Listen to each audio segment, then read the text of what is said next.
karena wali kota ini spesial nih baunya hidangan dari APBD misalnya atau harus ayam paha sebelah kanan atau dia ada aturan gizinya. Aturan gizi.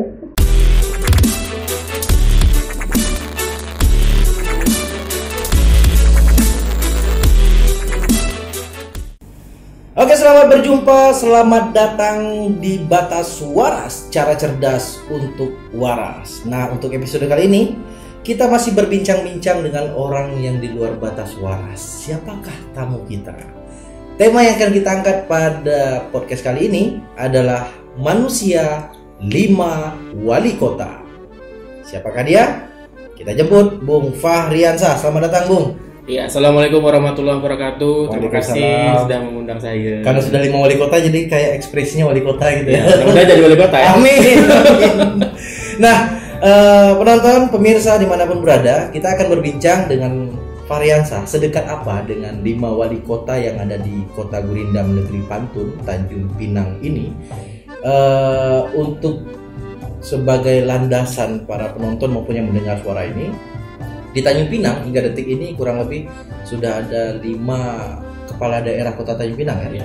Udah otonom ya. Udah otonom. Dimulai dari Ibu Suryatati Amanan 2 periode. Iya. 2 periode. Terus dilanjutkan Pak Lisdarmansa. Bapak Lisdarmansa. Kemudian transisi. Ya, PJ wali kotanya Bapak Raja Ariza. Beliau sebelum jadi PJ wali kota jadi asisten 1 Pemprov. Asisten 1 Pemprov. Ya, dia menjabat sekaligus. Ya. Oke. Terus transisi lanjut ke pilkada berikutnya dipimpin lagi Pak Haji Sahrul almarhum. Almarhum Pak Sahrul, terus beliau almarhum di PLT-kan oleh Ibu Hajar Rahma. Dan sepanjang perjalanan karir Kota Tanjung Pinang dengan 5 wali kota itu ada Bung Fahri di antaranya. Ya, ada apa dengan saya? Ada apa dengan Bung Fahri? Ada apa? Mari kita simak sesi pertama. Ada apa dengan Bung Fahri dengan 5 wali kota itu? Ya, ada apa ya? Yang jelas saya warganya. Oke, ya, saya lahir Tanjung Pinang. Kemudian saya tinggal di Tanjung Pinang, besar Tanjung Pinang, sekolah sampai saat ini masih di Tanjung Pinang. Tak pernah keluar. Sekuat itukah lobi-lobinya sehingga di 5 wali kota itu tidak ingin melepaskan sosok Fahriansah? Aduh, sayang agaknya. Jadi saya ini ada kedekatan yang pertama dengan Ibu Haja Suryatati itu bukan hanya sekedar beliau wali kota dan saya sebagai warga kota Tanjung Pinang, ada kedekatan secara kekerabatan. Dan dia masih saudara? Masih ada hubungan saudara. Dan juga beliau juga tinggal di Teluk Kriting waktu itu. Teluk Kriting Kota Tanjung Pinang. Iya. Di manakah Teluk Kriting? Di sini. Teluk Kriting bisa disingkat dengan Turki. Turki ya. Turkinya Tanjung Pinang ada di Teluk Kriting. Nah, itu dia. Kita tidak bicara masalah Turki, kita bicara masalah wali kota. Oke, terlepas dari kedekatan, entah itu kekerabatan atau sesama warga Turki, Teluk Kriting itu tadi. Lantas waktu di zaman Ibu Suryatati Amanan, apa peran Bung Fahriansah pada awalnya?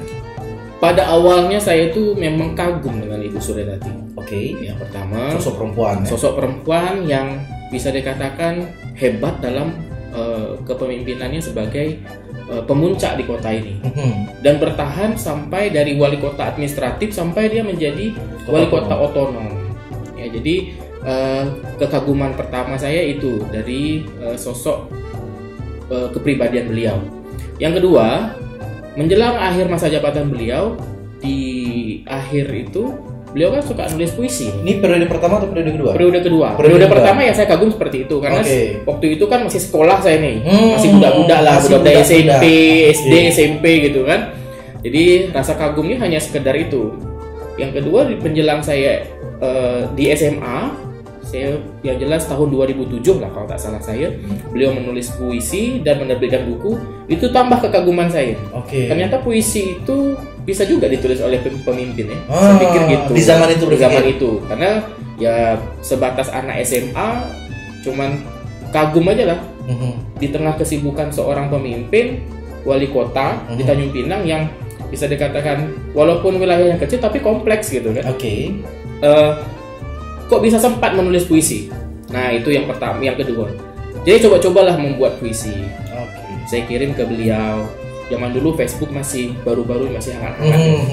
Dibalaslah sama beliau, Fahri, alhamdulillah Fahri bisa buat puisi. Itu macam kita dapat hadiah door prize. Oh, kembang bukit. Batas waras tidak ada sensor.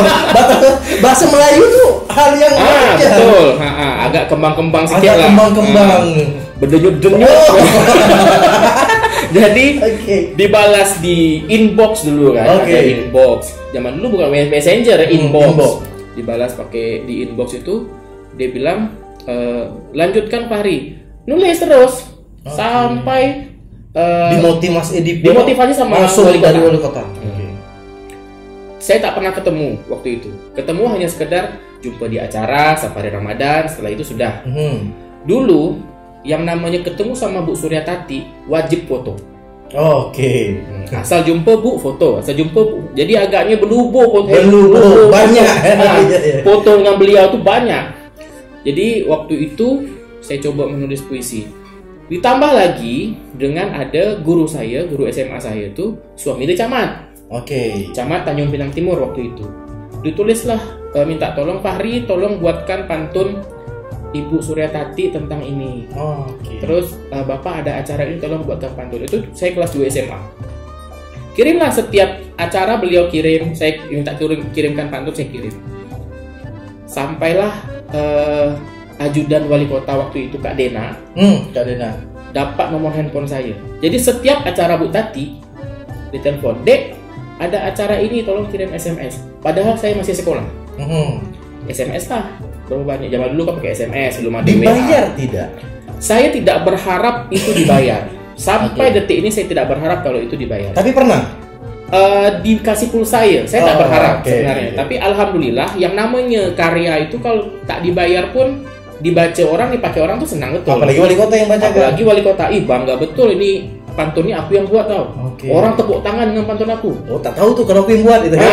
Yang penipu rupanya. Bukan penipu. Pencitraan. Iya, benar. Berarti berawal dari kekaguman, dimotivasi langsung oleh wali kota, itu menjadi momentum kedekatan dengan Ibu Suryatati Amanah. Berlanjutlah pantun memantun.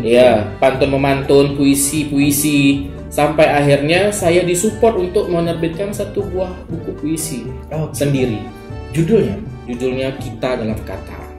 Itu saya terbitkan 2011 dan alhamdulillah dari Kita Dalam Kata itu diajaklah untuk membacakan puisi di Gedung Aisyah untuk penerbitan buku beliau. Kalau tak salah Surat Untuk Suami. Setelah buku Melayukah Aku. Setelah Perempuan Wali Kota. Setelah Perempuan Wali Kota. Jadi diajaklah buat manggung. Padahal saya itu bisa dikatakan saya tak pandai baca puisi. Itu udah masuk kuliah udah taman SMA. Disitulah saya mulai bergerak untuk macam mana bisa menulis puisi lagi, membuat pantun, membuat syair, membuat cerpen. Jadi di situ Bu Suryatati itu yang membangkitkan geliat tulis menulis tidak hanya di diri saya tapi di Kota Tanjung Pinang, termasuk awak mungkin agaknya ya. Zaman dulu kita tahulah zaman dulu tuh namanya sastra tuh bangkit ya, meletup. Jadi sekali budak-budak macam manapun belajar buat puisi udah jadi sastrawan, ya kan? Jadi penulis puisi, jadi pembaca puisi, pemantun dan lain sebagainya. Tapi ya alhamdulillah berkat itu kita bisa jadi lebih dikenal orang. Apakah pada saat itu hubungan hanya sebatas menuliskan pantun untuk acara formal beliau, atau mungkin sempat diundang ke rumah, atau mungkin makan bersama, atau seperti apa kedekatan dengan sosok pertama, wali kota pertama? Kalau dengan Bu Tati itu saya selalu juga makan bersama. Jadi waktu itu waktu makan siang itu pasti awak yang habiskan. Saya tahu lah kalau ini. Saya dulu waktu pertama sekali ketemu Bu Tati ajak makan, gugup macam tak tertelan. Iya, macam ayam bengak kapur.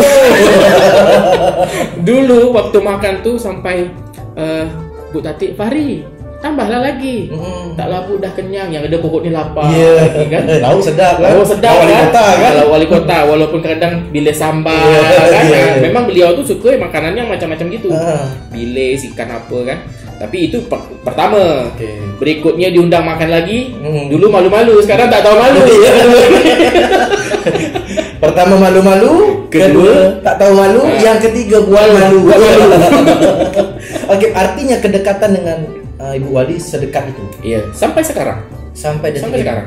Jadi kalau saya datang ke rumah beliau di Sungai Ladi, saya telepon, Bu, saya mau ke rumah. Ayolah, itu pasti ada yang disiapkan. Entah mie kocok lah, saya paling suka mie kocok dia. Oke. Kemudian ada daripada berkonotasi negatif, bisa dipaparkan sedikit. Mie kocok itu apa sih? Mie kocok itu macam bakso. Oke. Mie kuah. Jadi kalau bahasa yang agak dikocok-kocok itu lain. Ini batas suara soalnya. Agak tebing-tebing menuju gitu. Ini lain. Mie kuah. Dan itu buatan tangan beliau. Iya. Oke. Beliau itu kalau kita datang ke sana ada aja mie kocok lah. Kemudian kadang-kadang dia bikin jemput, goreng ubi. Wali kota loh itu? Iya. Mantan wali kota. Jadi setiap saya pergi ke sana, ini karena udah lama ya tak pergi ke sana. Terakhir awal tahun kemarin saya pergi ke rumah beliau. Nah terus setelah itu tak dijumpa lagi kecuali di undangan lah. Kalau jumpa tuh tak pernah yang namanya lepas dari foto. Pasti berfoto. Sampai sekarang pun. Sampai sekarang. Di zaman beliau masih menjadi wali kota. Ini kan tidak semua masyarakat yang tahu seperti apa kehidupan sederhana seorang wali kota. Maksudnya sisi lain seorang wali kota. Apakah sebetulnya wali kota itu sama aja kayak kita, makannya, lauknya, atau mungkin karena wali kota ini spesial nih, lauknya hidangan dari APBD misalnya, atau harus ayam paha sebelah kanan, atau seperti ada aturan gizinya. Aturan gizi. Kalau saya tengok lah Bu Tati itu makannya tak banyak lah. Porsinya tak lauknya. Banyak. Lauknya biasa. Maksudnya biasa? Ya lauk-lauk macam yang kita makan kat rumah. Oke, tidak ada spesial. Sambal bilis, ikan goreng, sayur bening. Yang jelas beliau tuh kalau tak salah saya beliau suka yang sayur-sayuran. Oke. Sayur pokoknya tadi masak bikin pecel ke apa atau pokoknya sayur. Ada sayur. Semoga panjang umur setelah Idul Adha Ibu Tati ya. Amin. Maaf Bunda. Gue tahu dia. Tapi yang jelas beliau suka sayur. Iya. Untuk porsi seorang wali kota lauknya sama saja. Sama aja dengan kita. Kepribadian. Kan kita lihat sosok wali kota ini di depan publik itu wah gagah. Apakah di balik itu juga seperti itu atau ternyata beliau tidak se ekstrim itu? Beliau itu orangnya selalu memberi motivasi ke kita. Terus dia memang orangnya bersahaja, Bu Tati ya. Ya macam kita berbual dengan mak kita lah. Tak peduli dengan siapapun. Itulah. Dia sama aja. Tapi yang jelas saya paling suka kalau beliau udah cerita tentang bagaimana perjuangan beliau untuk membangun Tanjung Pinang nih.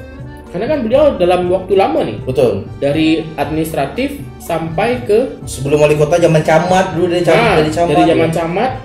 Tapi untuk yang pokoknya yang jelas tentang pengalaman beliau.